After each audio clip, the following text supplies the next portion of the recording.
In today's video, we are going to be previewing the AFC South 2025 NFL season. Subscribe and like the video if you do go on to enjoy. Let's hop into it. So how we're going to do this video is we are going to begin by talking about each individual team. Then we're going to talk about the future of this division and some division dynamics. And then towards the end, I'll give you guys my full-on prediction from who's going to be the worst and who's going to be the best at the end of the video. With that said, we're going to do each individual team starting from the worst team to the best team. In last place was the Tennessee Titans. So the Tennessee Titans were not a very good team last year. They only scored 311 points and gave up 460 points with a minus 149 net point differential. Obviously, that's not very good. Will Levis, unfortunately, is now probably going to be, I think, out for the season, or at least out for a lot of weeks. So I kind of worry about what his future looks like in the NFL, because he was already having a bit of a questionable future, especially as a starter. Now he's out for, I think, the entire season. Regardless, though, Cam Ward's your starting quarterback. I think there's enough pieces on this offense to actually put together like a truly functional offense. I don't think it's going to be a great offense by no means, but I do think it can be a functional offense that can put up some points. Because I do believe Cam Ward can step in and make an impact. I don't think he's going to be Jaden Daniels. I don't even think he's going to be like a CJ Stroud or a Drake May, who had a pretty good rookie year. I think he'll have kind of a similar rookie season to like Caleb Williams in a lot of ways, where you get some flashes, you get some glimpses, but there's also the occasional game where he's just not playing well at all. Now, maybe he has a better year than Caleb or a similar year to Caleb. I do not think this Tennessee offense is going to be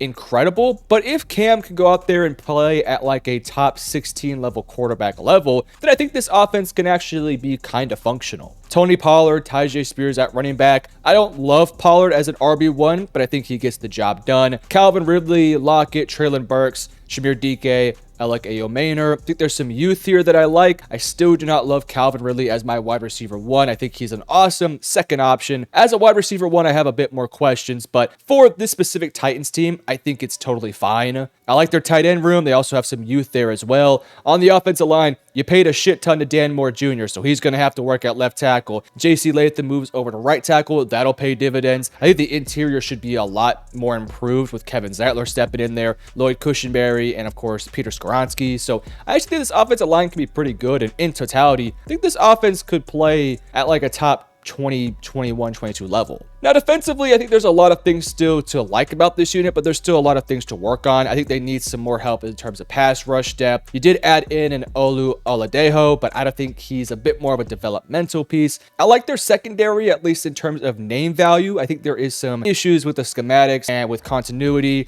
We'll see what L'Jarius Sneed looks like next year. I kind of think this defense really banks on if Sneed can return back to his previous form, then the defense could take a big step forward. But if he really struggles like he did last year, you're probably going to see a pretty similar defense. I expect overall this Titans team to be an improved version of last year. I do not think they will end up with the #1 pick in back-to-back years. Next, let's talk about the Jacksonville Jaguars, who went 4-13 and had a net point differential of -115. Now, if there was a team in the NFL that had like a top 6 pick that I expect to have like a really quick turnaround from last year to this year, I would say that Jacksonville probably has some of the best odds to be one of those teams. I actually kind of like their roster. I don't love their roster, but I kind of like it in some ways. Let's start off with the offense. I think this is a kind of a make or break year for Trevor Lawrence. I know he just got paid, so it's not really a break or, type of thing like that, but this is a big year for him to prove that he can actually be the guy for many, many years to come. You give him a new weapon in Travis Hunter. You give him an awesome offensive mind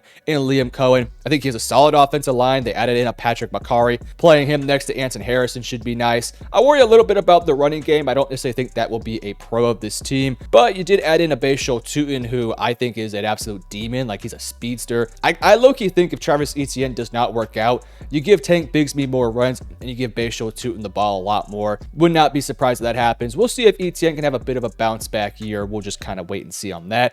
I like the receiving core, though. Brian Thomas Jr. was awesome in his rookie year. You pair him with Travis Hunter. You add a Dayami Brown, Parker Washington. I think maybe like depth is a bit of an issue with this unit, but I do like the idea of Brian Thomas Jr. next to Travis Hunter. Yes, I do think Travis Hunter will play both ways. Everything we've seen in training camp indicates that he's going to be going in some ways on both sides. Probably not full time, but I expect him to be out there on probably like I don't know, 50 to 40% of offensive snaps and probably 75 to 100% of defensive snaps. Now, when you look at the defense here, I like a lot of things here. I do not love the interior of the defensive line. Of course, you do have Eric Armstead, but I worry a little bit about the depth there. Can they seriously stuff the run? By the way, Christian Wilkins is available. Just want to throw that out there. I think he'd be a really good fit with this team. You, of course, have a Josh Hines Allen. You have some really good pass rushers alongside him. Trayvon Walker's, like, he's an underrated dude that can actually play. I think their linebackers are okay. I would like to see some maybe future upgrades there. The secondary is also still a little bit questionable, but I do think Travis Hunter steps in.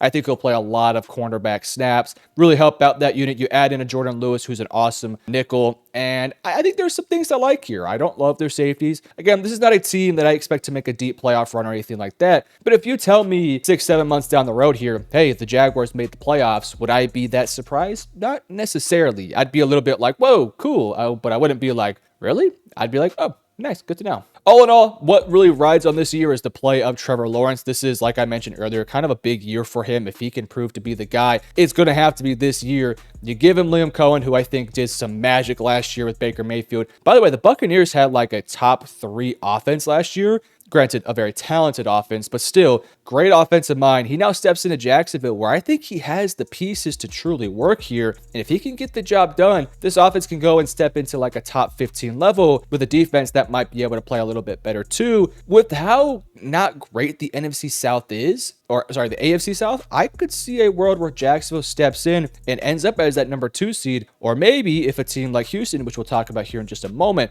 kind of falters, we could maybe see a world where Jacksonville wins the division. I'm not predicting that. We'll get to my predictions later, but I just want to throw the idea out there. Next, let's talk about the Indianapolis Colts. Now, we have to talk about the quarterback position. If you guys have been watching my channel for, I guess, the past like 2 years now that I've been doing this, you guys would know that I have been pretty high on Anthony Richardson since coming out of the draft. Of course, in recent months, in recent years, I guess that has kind of dwindled a little bit, but I still do believe in Anthony Richardson. I don't really think he's gotten a fair shake in the NFL quite yet. He's a developmental quarterback that stepped into a team that needed a guy who can kind of, impact the game immediately, and he showcased his talents, but he just has not been able to stay healthy. So far in his 2 years of his career, he's only played like 15 games. There have been times where he's had to step out of games because of injuries, and overall, I just don't think it's necessarily been the most fair thing in the world to just completely discount Anthony Richardson already. With that said, this is kind of the tough part we have to talk about. This is a Colts team that has a lot of pressure on. This is a coaching staff that cannot afford to miss the playoffs. This team kind of has to make the playoffs, and if they don't, you're going to see an overhaul of the coaching staff. And if you are a Shane Steichen and this Richardson project has been your project, you might have to abandon mission if this team starts off the year 3-5 or 2-4 or something along those lines, because if they start that way, I think you almost have to hand the keys over to Daniel Jones and say, all right, Daniel, get us back on track and get us into the playoffs. You're a proven veteran. You've made the playoffs before. I think he's a good fit within Shane Steichen's system. I do believe Richardson will be the starting quarterback in week 1. I kind of think the Colts have so much invested in him, not just from the, a value of the draft pick situation, but Shane Steichen himself has a lot of value put into Richardson as, again, his project. And if he cannot get this project to work, it's not going to look great on him. So I think they're going to start Richardson week 1, and I think they'll give him probably like 3 to 4 games to prove his worth. And if he looks bad, they'll probably stick with Daniel Jones. But if it works out, then cool, we're good to go. Outside of the quarterback room, look, this is a solid team. Like, I'll start off with the offense. Jonathan Taylor at running back, Khalil Herbert, DJ Giddens behind him. I expect all 3 of those guys to get some serious work. Michael Pittman Jr., Alec Pierce, Josh Downs, A.D. Mitchell. You guys see my Texas flag right here. You guys know I love me some Adonai Mitchell. I want to see this receiving core really step up this upcoming season. They made some plays last year. They got open at times. Richardson just has to find them. I think this is an awesome receiving core. You also pair that with a Tyler Warren, who I think is going to, in a lot of ways, set the tone for this unit. Not necessarily as like a physical brawler style tight end like a George Kittle is, but just somebody that could be used in a variety of different ways, in multiple packages, in multiple ways. I would not be surprised one bit if you see some like wildcat formations with Tyler Warren where he's playing quarterback or playing running back. I think there's going to be a lot of packages where he's out there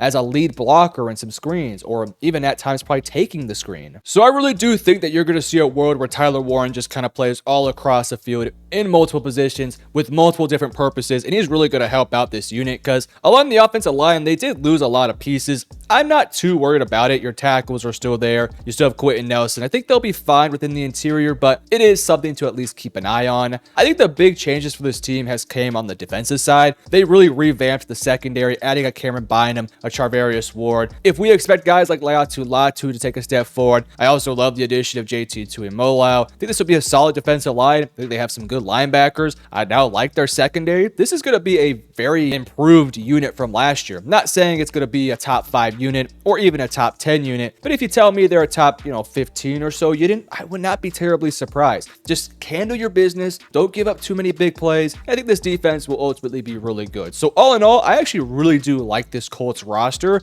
It's Anthony Richardson or Daniel Jones. That's the big question mark, and I think both ways is kind of concerning. But lastly, let's go ahead and talk about the Houston Texans, the team that has won the division the past 2 years, albeit not as dominant as what you probably want if you were a Texans fan. Let's get this out of the way. This roster is actually extremely loaded with talent. I love a lot of their pieces. We'll talk about the offensive line because every time I do a Texans video, that is the talk of the town, and it has to be because it's a legit concern. But CJ Stroud's now entering year 3. He's been really good so far in his young career. I expect him to only get better. Joe Mixon is expected to miss time, but I'm not too concerned, especially if it's just kind of a short couple weeks, as you do have Nick Chubb, you do have Pierce, you do have Woody Marks, who I think could be an actual piece on this team, especially as a receiving threat. Great receiving core with some young bodies in there. Nico, you have Christian Kirk. We'll see what happens with Tank Dell. But then you have the Iowa State guys with Higgins, and of course Knoll, and John Mechie's also there too.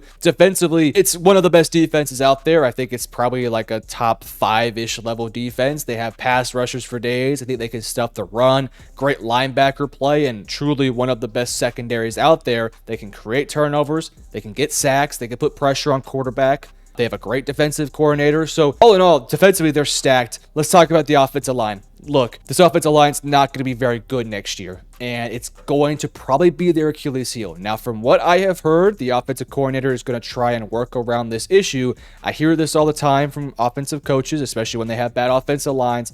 At some point, you're going to have to do a drop back, and you can't run up an RPO. You can't do a play action. It's a 7-point game with 3 minutes left. You're in the hurry up, or I should probably say you're in a 2-minute situation, a 2-minute drill, where your offensive line is not going to be able to just have things schemed up for them. Yes, you can have chips. Yes, you can have extra bodies along the offensive line. And I think you're going to see a ton of that this year. But at some point, your tackles and your guards are going to have to go one-on-one with some really good defensive linemen. And as we sit here today, I don't feel very confident that this offensive line can get the job done. I do feel okay about their left tackle and Cam Robinson. I also feel okay about Titus Howard at right guard. I feel kind of okay about Jake Andrews at center.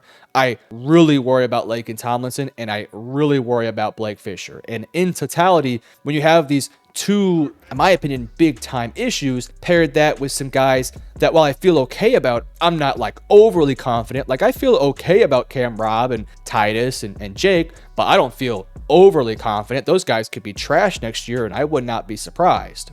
Yes, you do have some depth here with an Ed Ingram, a Juice Scruggs, a Jarrett Patterson, and Ariante Ursery, Trent Brown as well. We'll see what this offensive line looks like, mid-season. I just have some serious concerns. Again, when I talk about when you're one-on-one in a 2-minute drill, can you stop TJ Watt? Can you stop Myles Garrett? Can you stop all those Ravens defenders? Can you stop Chris Jones and George Karlaftis? Can you stop, everyone on the Buffalo Bills? Can you stop those guys? And as I sit here today, I don't think they can. I think that's going to be their Achilles heel unless those guys overperform or just drastically improve, or their offensive coordinator can genuinely be a genius at helping this offensive line. And unfortunately, I have my concerns. I still think they're the best overall team in the AFC South, regardless of that, though. Now, with that said, let's talk about the future and some division dynamics of this division. Let's go kind of team by team and real quickly just talking about the future of this division. Let's start off. This is a very young division. Each of these teams has a young quarterback. We'll start off with the Titans. First first overall pick in Cam Ward, entering into his rookie year. A lot of young pieces on this roster. Clearly a team that is sort of rebuilding and also kind of retooling in some ways. There are some veterans as well as some guys in their prime to help this team get better in totality, but it's still, you know, probably 3-ish or so years away from being contenders in this division. Then there's Jacksonville. Your quarterback just got his first big payday. I think he's what, a 5-year guy now, something like that. So still a very young quarterback that's starting to kind of come to his own. Like I mentioned when I talked about the Jaguars, make or break year for this guy. If this team's future is going to be bright, it's going to be because of Trevor. If this future for this team is going to be bad or bleak, it's going to be because Trevor sucks. For Indianapolis, I actually kind of worry about this team maybe the most. I think they'll be a good team and probably a better team than Tennessee for the next couple of years. But when it comes to the Colts, if Richardson sucks next year, then you're going to have to draft a quarterback in 2026. And there's going to be a lot of other teams that are going to be gunning for a Arch Manning if he decides to go. Garrett Nussmeier, a Drew Aller, or so on and so forth. This is a team that isn't young necessarily. It's not old. It's not an older roster, but you have a lot of guys who are starting to enter into their prime or are already in their prime, and you're still having question marks at quarterback. Now, this can all be answered if Richardson steps in there and balls out. If Richardson steps in there and proves he's the guy, then check mark, we're good to go. The future is bright in Indianapolis. But if Richardson ends up getting replaced by Daniel Jones and they have to draft a quarterback next year, then we have a lot of question marks surrounding this Colts team, because it's going to be difficult for a team that is as talented as Indianapolis to end up with a top 10 to 15 pick and to get one of those top quarterbacks. If you get my point, they'd have to trade up, and that's, you know, carries all those risks. We'll see what happens with Richardson. For now, it's kind of a toss-up. I do worry a lot about Indianapolis, though. Then there's the Houston Texans. Look, if they can fix this offensive line over the next 2 years, the future for the Texans is very bright. Great young quarterback, some great young weapons. I do worry about the offensive line, but hopefully they can fix that in the years to come. Defensively, they're young, they're talented, they're loaded with talent. They're going to be good for many, many years to come. My only concern is the offensive line and also paying all these superstars, because you're going to have to pay CJ. You're going to have to pay, I don't know, does Nico have a new deal? You let me know in the comments below. You're going to pay Will Anderson. You're going to have to pay, you just paid Derek Stingley. You're going to have to pay all those secondary guys. That's my only concern. But outside of that, the talent is in the building. Just fix up that offensive line and they'll be good for many, many years to come. So in totality, this is an awesome division, but not quite yet. For now, I think this will be one of the weaker divisions in the NFL. But 2 to 3 years down the road, if some things work out for some of these teams, this is going to be a dang good division with a lot of competitive battles to come. You look at like the NFC North, where the NFC North has a lot of youth there with Caleb, with all the youth in Detroit, with McCarthy and Jefferson in Minnesota, and now, you know, and Jordan Love and Matthew Gordon in the Green Bay room, and how competitive and dominant that division has been. I'm not saying the AFC South will get there, but I do think they have a chance to get there if some things go their way. Now, with that said, what does 2025 look like? Let's talk about some predictions. In last place in the AFC South, I do have the Tennessee Titans yet again. Now, as I mentioned when I talked about the Tennessee Titans, there's a lot to look forward to this year, just probably not the playoffs. I want to see a nice step forward from this team. I'm going to give you kind of a range of games they'll win. I'm going to predict somewhere between 4 to 7 wins this upcoming season. 4 would be Cam is kind of struggling in his rookie year. The offense isn't that great and the defense is kind of struggling. 7 would be, hey, Cam has a successful rookie season where the team shows glimpses and moments, but there's some clear holes that have to be addressed. I think 6 is probably the most realistic number, and that would be, you know, double the wins they had last year. So I think the biggest thing you want to get checked off is Cam Ward is the guy, and if you do get that checked off, then that's a successful season in my books. In third place, I'm going to go with the Indianapolis Colts. Now, I think the Indianapolis Colts have a very talented roster. I just have a feeling